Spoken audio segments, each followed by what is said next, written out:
Hey guys, good morning. It's Tony.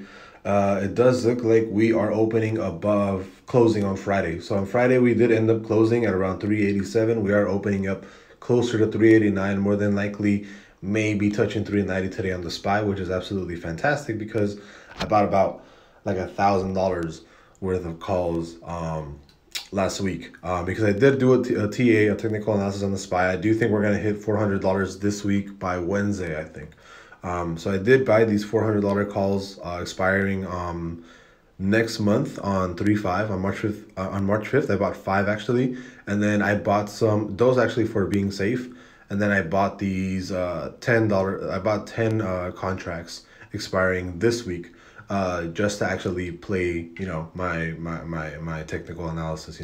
So one of them is to be safe, the other one is to actually play it for this week. But yeah, it does look like we're opening on highs, and futures market was green. So I mean, I didn't. That doesn't necessarily mean that the stock market will always follow through, right, with the same amount of bullish movement. But it does look like at least the SPY is opening up higher today, 389, and maybe possibly crossing over to the 390 level. So we'll see. I'll keep you guys updated. I'll keep you guys updated on my calls, on my options, and then we'll kind of go from there, and we'll see the day. I'll see you guys later. Bye.